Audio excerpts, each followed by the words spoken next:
Soy Fernando Díaz Villanueva, hoy es 30 de mayo de 2022 y esto es La Contracrónica.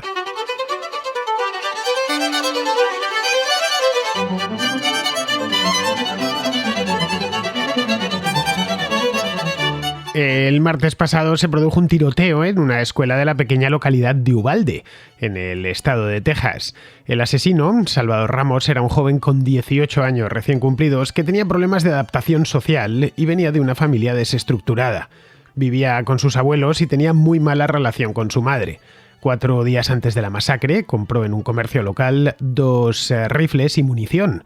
Antes de perpetrar la masacre, disparó a su abuela, que había descubierto sus planes. Luego se dirigió a la escuela primaria de Uvalde y allí asesinó a sangre fría a 19 alumnos, todos de 10 años y 2 profesores. La matanza de Uvalde llegó semana y media después de otra muy similar en la ciudad de Buffalo, Nueva York, donde otro joven de 18 años entró en un supermercado y mató a 10 personas. Los tiroteos en Estados Unidos se están convirtiendo en algo tristemente habitual, lo que ha dado lugar a que se abra de nuevo, y esta vez con especial fuerza, el debate sobre la tenencia y porte de armas de fuego, 2 derechos reconocidos por la segunda enmienda de la Constitución de los Estados Unidos de América. Los grupos contrarios a esta enmienda quieren que se prohíba la tenencia de armas, salvo en casos excepcionales. Con ello creen que se acabará el problema porque estos jóvenes inestables no tendrán con qué realizar sus matanzas. De primeras parece un argumento impecable. Sin armas no habría tiroteos. Pero no es tan fácil como parece. En Estados Unidos hay casi 400 millones de armas en manos de civiles y a eso habría que sumar otras tantas, no sabemos cuántas, que no están registradas y que circulan en el mercado negro. Abolir la segunda enmienda no retiraría de la circulación las armas ilegales, por lo que los asesinos podrían seguir proveyéndose de armas y munición de forma clandestina. Estos mismos criminales tendrían además enfrente a una población completamente desarmada. Se presentaría el problema de cómo confiscar los 400 millones de armas, y sería un problema capital. Es poco probable, por no decir prácticamente imposible, que los propietarios de estas armas quieran entregarlas pacíficamente a las autoridades. Nos encontraríamos así con que el remedio podría ser mucho peor, muchísimo peor de hecho que la enfermedad. La situación de cualquier manera es la que es y no parece que tenga una solución sencilla. Es más, es posible que no tenga solución, al menos a corto y medio plazo. En tanto que el tipo de asesino en estas matanzas indiscriminadas en escuelas o en supermercados es muy parecido los unos y los otros, sería oportuno que se empezase por ahí, que ante los primeros indicios las autoridades intervengan de inmediato para prevenir males mayores. Estos criminales suelen dejar muchas pistas a su paso, especialmente en las redes sociales. El asesino de Uvalde, por ejemplo, Salvador Ramos, había ido informando puntualmente a través de Facebook y de Instagram que se acababa de comprar un arma o que había disparado a su abuela. Si esta información se hubiese tenido en cuenta, podría haberse evitado la tragedia. Bien, pues para hablar hoy de este tema tenemos en la Contracrónica a Eric Graf, que ya nos acompañó la semana pasada, el viernes, en la Contrahistoria, para hablar de un asunto muy diferente, de Cervantes y del Quijote, muy diferente y mucho más agradable. Eric es estadounidense, es tejano para más señas, él proviene de Austin, que está muy cerca, por cierto, de Uvalde, y conoce de cerca la problemática de las armas en Estados Unidos.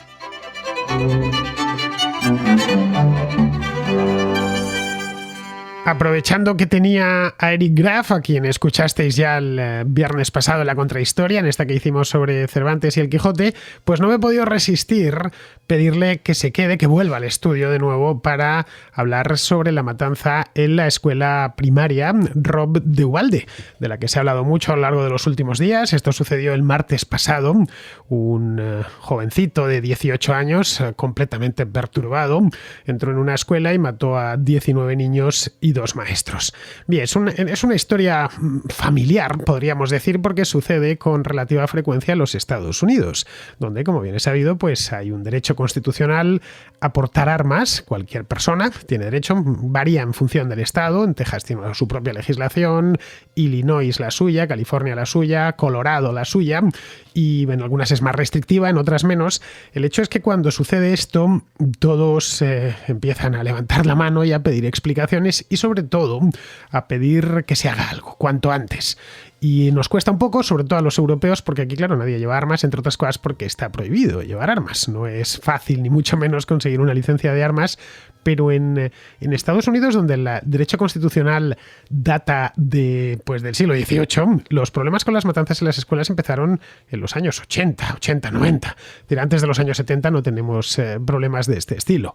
Bien, pues para tratar de entenderlo, nada mejor que contar con un estadounidense, mejor aún, con un tejano que, como Eric, pues vive relativamente cerca de donde se ha producido esta matanza, esta masacre, en Uvalde, que es una ciudad pequeñita que hay al sur de San Antonio, cerca ya de la frontera con México. Así que bienvenido de nuevo, Eric. Gracias, un placer, no necesariamente en cuanto al tema, pero...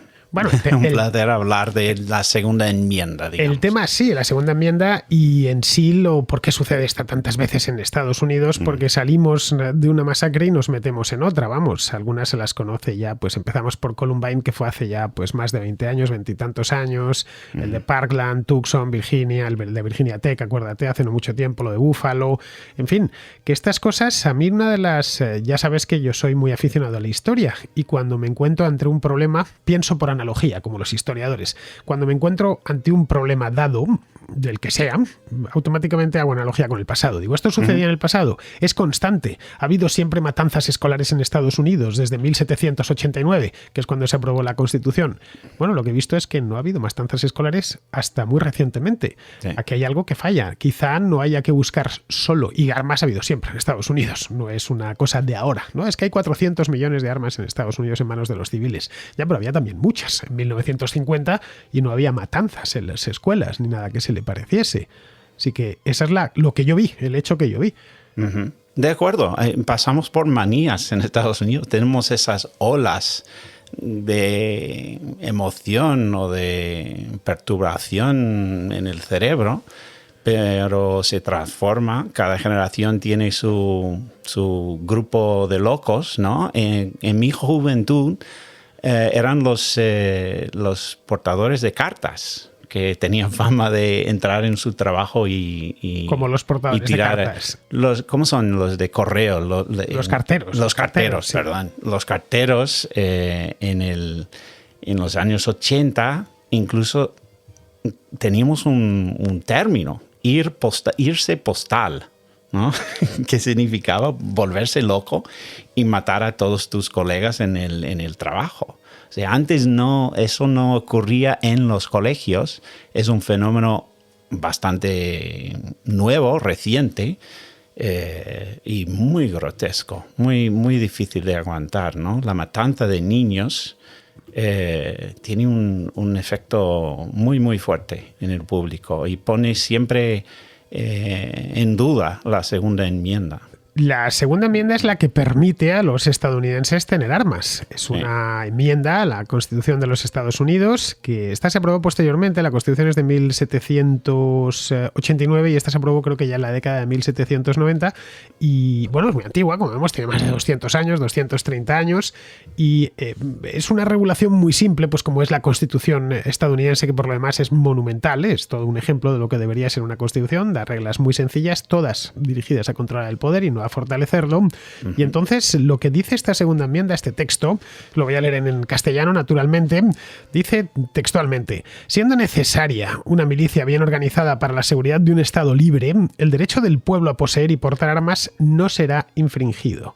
Bien, esto es lo que dice la segunda enmienda. Sí. A partir de ahí ya empieza la regulación estatal. Sí, sí. Y el debate típicamente ocurre lejos de la segunda enmienda. O sea, la gente empieza a acusar a los que apoyamos la segunda enmienda. La respuesta de la izquierda es, mira, ¿por qué necesitas ese tipo de arma para cazar? ¿No? No necesitas una ametralladora para matar un cerdo o un ciervo, ¿no? En el campo. Pero eso no es el punto, ese no es el objetivo de la segunda enmienda. La segunda enmienda está diciendo, mira, la amenaza principal para cualquier ser humano es el gobierno. Y si le quitas al ciudadano la capacidad de defenderse, ese gobierno va a volverse tiránico inmediatamente. Otro país más allá de Europa donde no se permite portar armas es Venezuela. Hay una cosa que suele ignorarse y es que los Estados Unidos en 1790 era un país muy débil. Era un estado que se estaba conformando en aquel momento y los padres fundadores temían una invasión extranjera como se produjo en 1812 con Inglaterra. Así que también se previó estas milicias ciudadanas para repeler una invasión. Sabían que en el caso de que apareciese un tercer país, ya fuese Inglaterra, que era lo más probable, pero podría haber sido la propia España. Que España, sí, se menciona en el Federalista. España claro, es una amenaza en aquel entonces. Estaban en Florida, potente. Estaban en Luisiana, sí. En fin, prácticamente toda América era propiedad de los españoles y, bueno, pues hay unas colonias con unos británicos que se han quedado allí, que se acaban de independizar, son granjeros. ¿Por qué no las ocupamos? Ahora mismo Inglaterra no las va a defender y era normal que en aquel momento se pusiese aquello. Vamos a dejar a los estadounidenses que tengan un arma. No puede ningún estado infringir este derecho.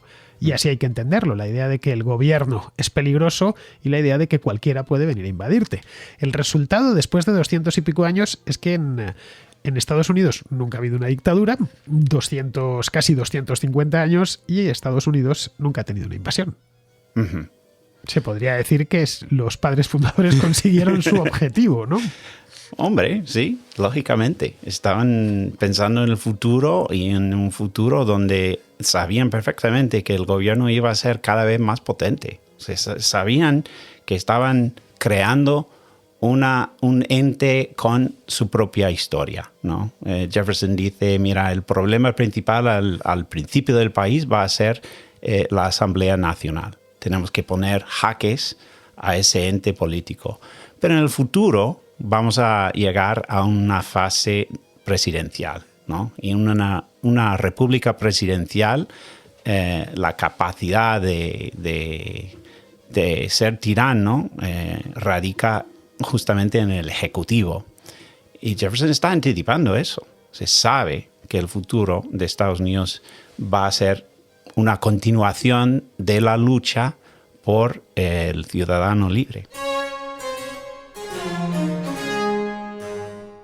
Ahora mismo lo que se busca es precisamente acabar con la segunda enmienda, meter una nueva enmienda, no sería la tercera obviamente porque la Constitución de Estados Unidos es tan maravillosa que tiene más enmiendas que artículos, lo cual ya con eso con eso lo digo todo. Incluso tenemos una enmienda contra otra enmienda. Contra otra enmienda, cierto. Es un documento maravilloso el de la Constitución de Estados Unidos, aunque solo sea por su longevidad, que se haya mantenido durante 2 siglos y pico. Bien, lo que quieren parte de Estados Unidos, los demócratas, claramente, o casi todos los demócratas, es introducir una enmienda que acabe con la segunda enmienda, que enmiende la segunda enmienda. Sí. Y ese es el debate que se tiene, pues yo creo que desde hace tranquilamente 20 y tantos años. Lo de Columbine, recordarás, lo de la escuela de Columbine, esto estaba en Ohio, si mal no recuerdo, bueno, que dio lugar a un documental en Ohio, no, en Michigan estaba. Lo hizo Michael Moore, este documental, Bowling for Columbine, hace 20 años de nuevo. Es que ya ha pasado suficiente tiempo, que fue una historia parecida a esta, pues un chico joven, inadaptado, violento, que entra con armas a una escuela y se pone a matar a sus propios compañeros. Bien, esto se debate una y otra vez. ¿Cuándo se va a despojar a los estadounidenses de sus armas? Claro, aquí se abriría un problema porque lo está diciendo, he estado leyendo a lo largo de los últimos días muchísimos artículos de opinión y análisis y reportajes, tanto en la prensa de Estados Unidos como en la prensa europea y en la prensa española e hispanoamericana. Y una cosa que me he dado cuenta es que lo dicen como si fuese fácil. Sí. Sí, claro. Es una ridiculez. ¿Quién va a recoger 400 millones de armas? Yendo casa a casa, ¿no? Es una imposibilidad, ¿no? Y tener una ley prohibiendo ese modo de autodefensa no sería nada natural en Estados Unidos. Eso empezaría una guerra civil, sin duda. Más aún cuando hay otros países que tienen libertad para portar armas, como es el caso de Suiza, por ejemplo, donde no solo tienen armas, sino tienen el uniforme de soldado entero porque tienen un sistema de milicia ciudadana. Uno tiene, creo que es hasta los 45, los 50 años, tiene que ir al ejército una semana al año para hacer su instrucción. Y no pasan estas cosas, como no pasaban estas cosas en Estados Unidos hasta los años 70-80. Luego, los problemas quizá haya que mirar a otro lado, a un lado donde nadie quiere mirar. Problemas subyacentes de la sociedad estadounidense. Sí, probablemente tampoco remediables de manera fácil, ¿no? Es un país enorme. Es un país enorme con 350 millones de habitantes. Hay diferencias culturales incluso entre varios estados.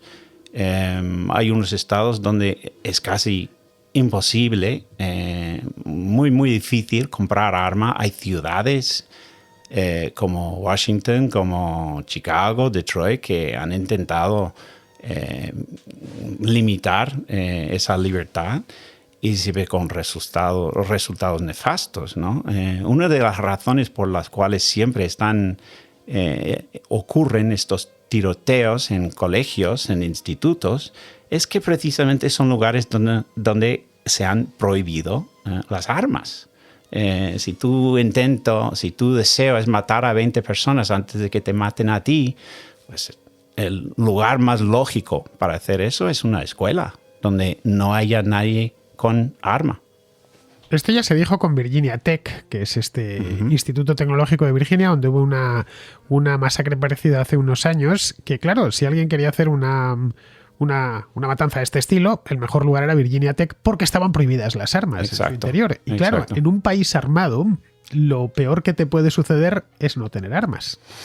Sí, y lo difícil de esta conversación ahora mismo es que estamos claramente bajo un nuevo orden social en Estados Unidos, en el que el gobierno, la izquierda ahora, apoya el gobierno en general. Apoya la CIA, el FBI, el Departamento de Justicia.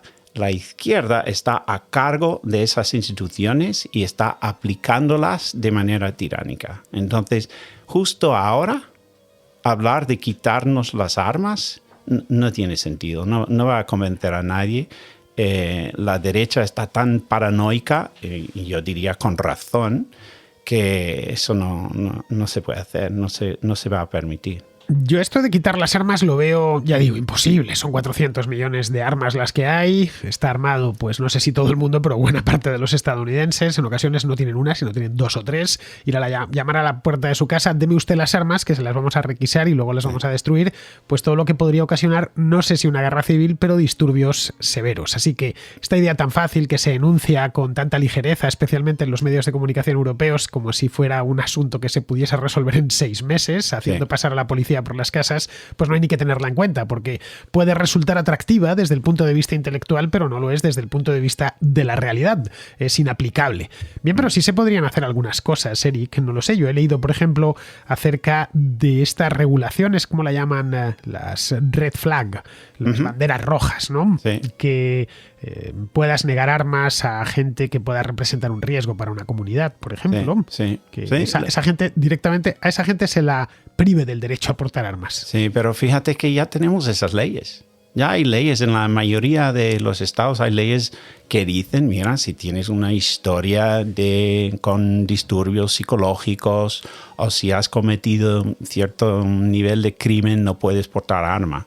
Pero mira, hay un mercado para todo en Estados Unidos y prohibir armas es prohibir solamente armas a los buenos. Claro, aquí hay otro elemento con el problema de estas leyes de red flag, de bandera roja, es que, bueno, en el caso de que hayas sido malo en el pasado no te dejamos tener armas. Bien, es que eso ya existe. En el caso de que tengas antecedentes penales, obviamente no te dejamos tener armas. Claro, el problema con estos asesinos de las escuelas es que suelen ser adolescentes, gente muy joven, que aunque solo sea por la edad, no han tenido años, no han tenido tiempo material para hacer maldades. El caso de Salvador Ramos, que es el asesino de la escuela de Uvalde, pues claro, da igual, ¿no? que exista, pongamos por caso que existiese en Texas o en el propio condado de Uvalde una ley de bandera roja, no le hubiera afectado a Salvador Ramos. Nada, no hubiera cambiado nada. Y eso es el caso de casi todos los momentos cuando ocurre eso. Investigan y encuentran o una falla en la ley o un problema en la burocracia, ¿no? Estos hombres que logran conseguirse armas tan fácilmente, incluso siéndoles prohibidas, indica que simplemente tener una ley no es suficiente. Tú puedes declarar que nadie porte armas, eso no va a cambiar la sociedad en absoluto. La idea de quitarlas o arrebatarlas es fantasiosa, cuando menos, ya digo, porque es que hay muchas, si fuera tan fácil. Es más, podría suceder algo, la ley de las consecuencias no deseadas, y es que termines quitando el arma a quien no debes quitársela, y en cambio los delincuentes, que no la tienen declarada naturalmente, a esos no puedes ir a su casa a llamar a la puerta, toc, toc, toc, deme usted su arma. No, oiga, yo soy un delincuente, yo no tengo armas, y por supuesto debajo de la cama pues tiene 2 fusiles de asalto. Ahí lo que dejarías es a buena parte de la población indefensa. Exacto. ¿Y sabes quiénes compran más armas últimamente en Estados Unidos? Mujeres. Para mujeres solteras. Violaciones. Claro. Entienden perfectamente que iguala la situación tener una arma. Esto cuesta entenderlo un poco pues en países muy pacíficos, como el mío. En España hay muy pocos asesinatos al cabo del año, el país en general. Incluso las grandes ciudades como Madrid, Barcelona, Valencia son ciudades muy tranquilas. Y claro, cuesta entenderlo. ¿Para qué necesitan un arma si yo voy tranquilamente andando por Madrid y no necesito un arma? Pero claro, si nos trasladásemos, por ejemplo, a Auckland, que es una ciudad conflictiva, o a Detroit, quizá lo pensásemos 2 veces, la misma persona estoy hablando. Quizá me viene bien. Y claro, para tener un arma en el bolsillo hay que aprender a utilizarla. Exacto. Otro de los recursos que se utilizan es, en televisión generalmente, es sacar por la televisión los shooting range, estos campos de tiro donde la gente decente, quiero decir, vaya a practicar. Bien, es que un arma hay que saberla utilizar. Eso sí, incluso enseña un poco de responsabilidad. Es parte integral de la relación padre-hijo también. Ir al campo, aprender cómo llevar una escopeta, cómo utilizarla de manera responsable, es parte de la relación entre el padre y sus hijos en gran parte de Estados Unidos. Entonces, hay consecuencias no anticipadas y hay efectos culturales no anticipadas. Yo sigo pensando que el mayor riesgo es el gobierno. El problema es que si nos quitan las armas y luego siguen con darle tanto poder a la FBI y a la CIA y al gobierno federal en general, estamos creando una situación muy peligrosa. Tú vienes de un estado que es Texas, que es, digamos, el corazón espiritual, la parte más, la América más, lo que llaman aquí con cierto tono despectivo la América profunda, que también, por cierto, es la América más próspera, todo hay que decirlo, Texas, donde la legislación de armas es laxa en comparación con otros estados. Tú, por ejemplo, sabes disparar. Sí. Yo no he tocado un arma en mi vida, nunca he tenido, no he ido al ejército. Bueno, nos tienes que visitar, entonces, a Texas. Sí, y lo de las armas nunca me ha llamado, Eric, si te soy sincero. Está bien, me parece bien, pero nunca he tenido la necesidad de disparar, claro, pero es que nunca he tenido la necesidad de entonces no sabes, de esa manera, ¿no? No sabes lo que es. ¿Cómo puedes estar confiado en que no te guste tener un arma si no la has disparado? He visto a gente transformarse del todo, disparando. Me hago un cristiano nacido de nuevo, de esos que hay por... No, yo el día que me haga cristiano me hago católico, Eric. Yo no paso por la cosa esa de las iglesias que tienen allí, en absoluto. Yo, si me paso al cristianismo, me paso al cristianismo verdadero. No a los sucedáneos. No, pero ahora en serio. Si por ejemplo, en el Estado federal, en Washington, deciden que van a meter una regulación mucho más dura, porque hemos visto la segunda enmienda, que la he leído al principio, que es muy sencillita, es que es una línea, te la puedes memorizar, y a partir de ahí los estados regulan eso. Si deciden endurecer eso y hacer una regulación federal, ojo, el Estado federal en Estados Unidos no hace más que crecer desde hace 200 años, a pesar de que los padres fundadores trataron de que aquello fuese una confederación en condiciones, Washington ha ido ganando terreno. No es eliminable que vayan a más. Ahí se podrían encontrar con que estados como Texas, que no deja de ser un estado libre, que podría separarse en el futuro, y así está, en teoría es así, por poder podría. Se podrían encontrar con problemas que Abbott, que el gobernador de Texas diga que no, o el parlamento tejano, que se reúne muy poco, por cierto, como debe de ser, lo justo para aprobar las leyes, que digan que no, que eso no lo van a aplicar en Texas.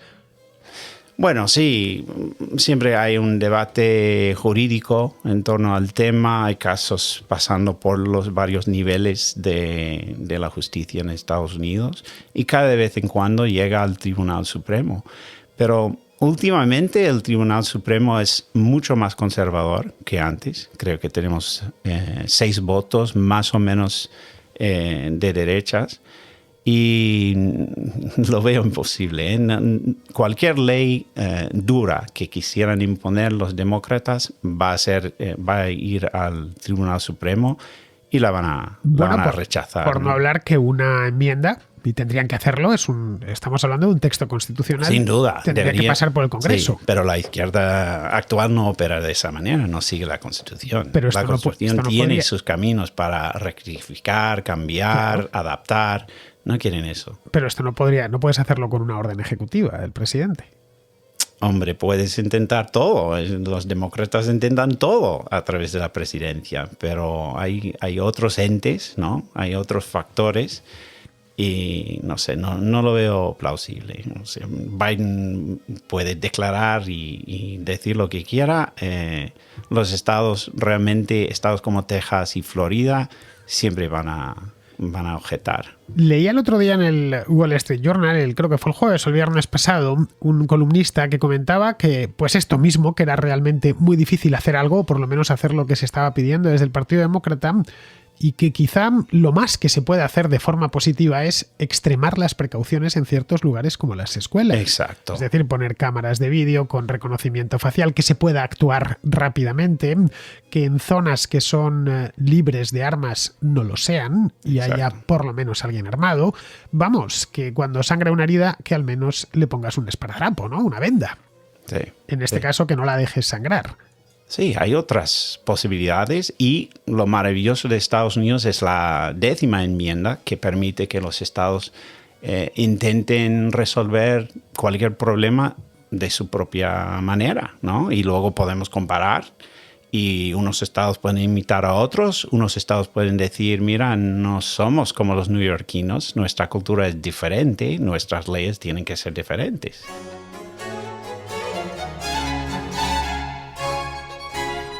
Luego hay otro problema y es que se suele decir cada vez que se habla de este tema que quienes entran en estas escuelas o en un supermercado o en una discoteca es gente marginada a quien el sistema, el malvado sistema capitalista no ha dado más oportunidades, no le ha quedado más remedio que armarse, entrar a un sitio y liarse a tiros. Bien, si vamos a los hechos y a la cronología, lo que nos encontramos es que en todos los casos se trata de gente de clase media que tiene una PlayStation o una Xbox en casa, que tiene un teléfono móvil de última generación y que si ha hecho esto no ha sido porque le falte nada en la vida o por lo que le falte algo material, que quizá lo que le falta es más de tipo espiritual, que está completamente ayuno de valores humanos. Sin duda. Y eso es lo que, es lo que está en crisis ahora mismo. Sí, Estados Unidos está en crisis en varios niveles de la sociedad. Yo diría que estamos en una crisis política de que realmente no se entera el resto del mundo. Esa visión de la izquierda en Estados Unidos o de los demócratas como una especie de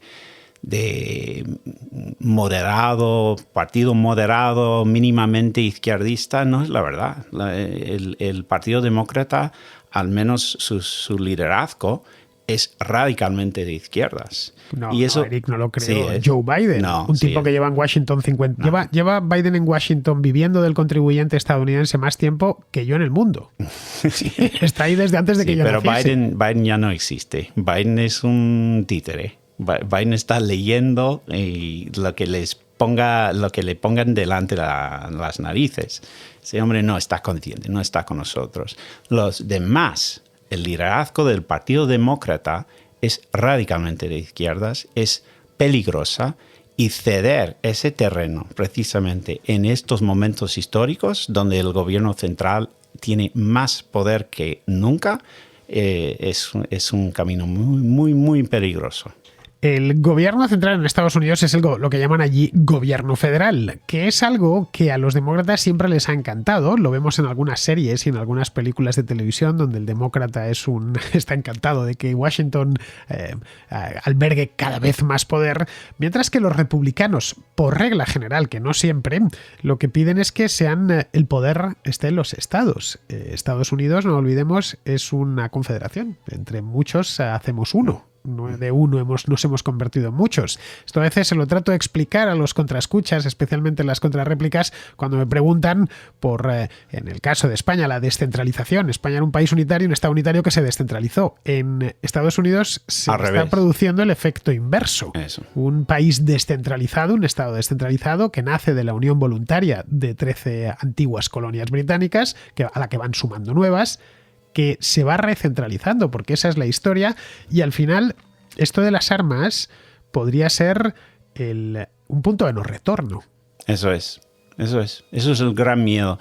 La gente cree que las armas o el derecho a portar armas tiene que ver con defenderse de criminales o con cazar. Ese no es el objetivo. El objetivo de la segunda enmienda es protegernos de gobiernos, de la agresión de los superiores, las élites. Y si quitas ese derecho ahora, yo creo que yo sigo pensando que eso sería el fin de Estados Unidos. Quitar la segunda enmienda provocaría una reacción durísima. Bien, piensa que el demócrata por lo general ve que todo es fácil. Cree que todo es fácil. Sí, o cree que todo es fácil y luego al final termina generando más problemas de los que... Porque muchas veces una decisión política que parte de algo loable es que no quiero que la gente no quiero que siga habiendo casos como los de Uvalde. De acuerdo, ¿no? claro. Está correcto. Sí. ¿Quién va a estar a favor de una cosa de estas? ¿No? A todos nos escandaliza ver matanzas como esta. Y solo mirar una cosa, y es que cómo han llegado las armas a este chico. Luego, ¿cómo han llegado las armas a este chico? De esta manera, porque hay muchas disponibles. Vamos a quitarlas. Bien, pero es que quitarlas es poco menos que imposible y podría ocasionar más problemas de los que vas a solucionar. Claro. Podrías hacer que gente, antes de que le quites el arma, es capaz de salir a disparar. Sí, sí. Lo más triste es ver que justo donde haya más reglas contra o intentando limitar ese derecho, es donde hay un máximo de crimen. O sea, ciudades como Nueva York, Los Ángeles, Chicago, la capital, donde típicamente quieren quitar la segunda enmienda y cuando no pueden, al menos ponen una serie de estorbos, intentan limitar ese derecho, pues están realmente condenando al pueblo más pobre, más indefenso de todos, que tiene que vivir con más criminales, a la incapacidad de responder a ese problema.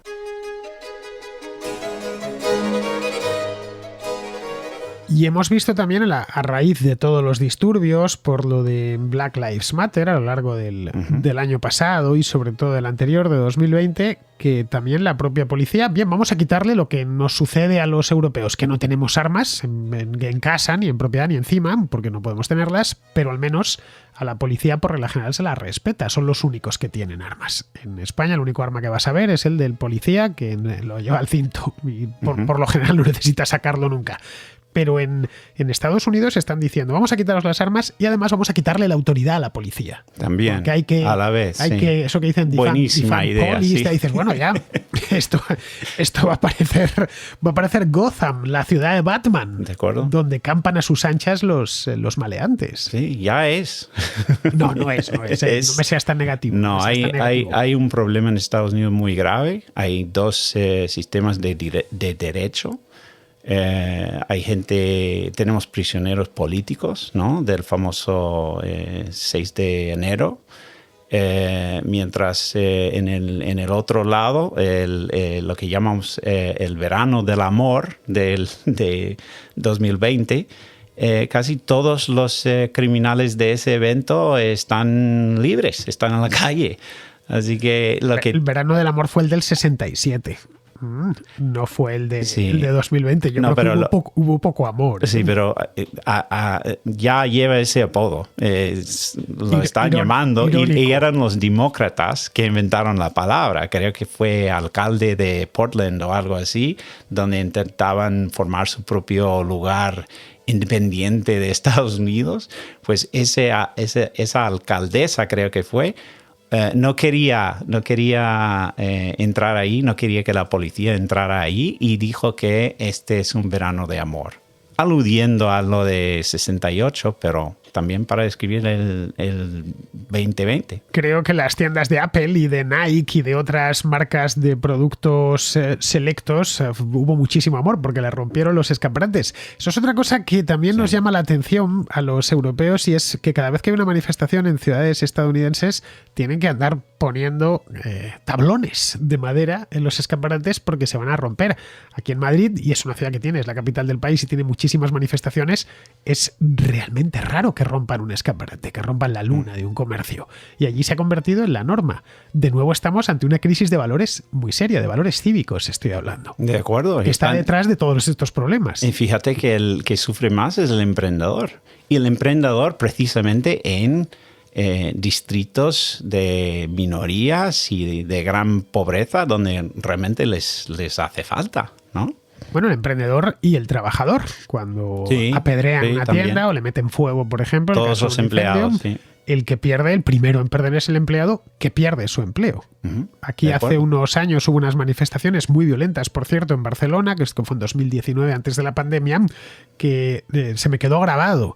A ver, les dio por quemar motocicletas en la calle, a los vándalos estos, y salía una chica diciendo que era todo lo que tenía su motocicleta para ir a trabajar por las mañanas, y que ahora tenía que tomar el autobús o el metro, y la mujer estaba realmente angustiada, como es normal cuando todo tu único medio de transporte es una simple Vespa, que te quemen la Vespa realmente, y que además el seguro no te va a pagar nada en el caso de una manifestación de este estilo. Pues ¿a quién estabas haciendo daño? Estabas haciendo daño a una pobre empleada, que lo mismo ha llegado desde Bolivia o desde Ecuador y que está trabajando y que todo lo que tiene es una moto y nada más. Y en esto pasaba algo parecido. Sí, es muy curioso. Es como si realmente hay varios teóricos que hablan de este fenómeno, pero la envidia realmente no es aplicable a alguien fuera de tu alcance. Tú no envidias a alguien que viva a 1000 millas de ti. Tú envidias al prójimo, al vecino, ¿no? Ese emprendedor, ese que es dueño del mercado allí, del barrio, causa más envidia que un rico perdido como Donald Trump, ¿no? Y lo curioso es que durante estas manifestaciones van directamente a por el vecino, directamente a por el mercado local. Y entonces el efecto es desastroso, es destruir todo lo mínimamente civilizado dentro de estos barrios donde realmente necesitan a esa gente más que nadie. Y entre medias lo que tienes es una sociedad armada, en algunos casos fuertemente armada. Así que lo que tendríamos en Uvalde o en cualquiera de los sitios donde ha habido este tipo de matanzas es la consecuencia de un problema, no es el problema en sí. Es un síntoma de un problema mucho mayor que hemos hablado antes, de un problema de valores cívicos que se ve reflejado en otras partes, un problema de una sociedad que en algunos puntos se ha fracturado y las fracturas ya son casi imposibles de remediar. Y esto se pudo ver muy bien en el verano del amor. De acuerdo. Hay cosas que una constitución simplemente no puede hacer. Una constitución no puede obligar a todos sus ciudadanos de que se quieran. Eso es algo moral, algo que viene de iglesia o de la familia, pero no del gobierno. Bueno, Eric, yo sé que tú eres muy pesimista, bastante. Porque te conozco y sé que a diferencia de mí que soy un optimista sin solución posible, sí. ¿Vale? Tú eres un pesimista todo lo contrario que yo. Parece mentira que yo sea español, que debería ser pesimista, que vengo de un país viejo y lleno de problemas, y tú que vienes de la tierra de los libres y de los valientes, pues seas un pesimista. Y no puede ser. Hombre, soy optimista respecto a España. Sí, pues yo creo que España va bien. Con Europa no hay que, aunque solo sea ya por la demografía, no debe uno ser demasiado optimista. Pero bueno, tú que eres pesimista, te pido que rebajes un poco ese pesimismo que tienes antropológico general. ¿Tú crees que esto se va a seguir repitiendo? Que lo de Uvalde será un capítulo más y que vendrán más. Dilo con toda sinceridad, no hables con los deseos, habla con la cabeza, con la razón. Yo creo que el ser humano es capaz de descubrir varias medidas para limitar este problema de alguna manera. Lo que no confío en que sea del gobierno la respuesta. Eso es lo que me preocupa mucho, porque el gobierno busca poder, busca empoderarse a sí mismo y su solución al problema va a tener consecuencias muy negativas a la larga, ¿no? La solución va a salir de unos estados experimentando con blindar estos colegios o poner a exmarines ahí como guardaespaldas para los niños en el kinder o algo así. La solución no va a ser la directa eliminación de la segunda enmienda. Así que hay que ser optimista en cuanto a la 10ª enmienda, que da a los estados la capacidad de experimentar con soluciones. Pero siempre los estados, no lo olvidemos. Eso es lo importante, y Estados Unidos debe seguir llamándose Estados Unidos, porque si no habría que cambiarle el nombre si los estados cada vez pierden más poder. Bueno, pues aquí vamos a terminar la contra de hoy. Espero que os haya gustado. Muchas gracias, Eric. A usted. A lo tonto te has marcado una contrahistoria y una contracrónica. Te ha agarrado con una caza mariposas por Madrid para que, antes de que te volvieses a Estados Unidos, que vuelves ya mañana a Texas, a tu Austin querido, pues ya, como os decía el otro día en la contrahistoria, que lo mismo voy para allá. No sé cuándo, pero lo mismo voy para allá, así que me llevaré cámara y me llevaré de todo. Me llevaré hasta el micrófono para hacer un par de micrófonos, aunque bueno, como está la seguridad allí, lo mismo me lo ven en la maleta y se piensan que llevo una K-47. Ojo, que esto me ha pasado en Londres, de abrirme la maleta y sacarme los micrófonos, los agarraban así con unos guantes de nitrilo, como, oiga señora, que es un micrófono, que tampoco... Y lo pasaron por un escáner, tal. Madre mía. Es un Shure SM58, el más normal del mundo, vamos. Nos han ganado. Más visto que el TVO. Estaba el micrófono y lo cogía la señora, la de seguridad del aeropuerto de Londres, y lo miraba como si no hubiese visto algo así en su vida. Oiga, que es que lo utilizan todos los cantantes, ¿no? Bueno, pues nada, muchas gracias, Eric. A usted, un placer. Bien, queridos, pues con esto damos por concluido ya la contra de hoy. Ya sabéis, mañana volveremos, no, mañana volveré ya yo solo, porque Eric estará de vuelta a Estados Unidos. Así que hasta mañana, amigos.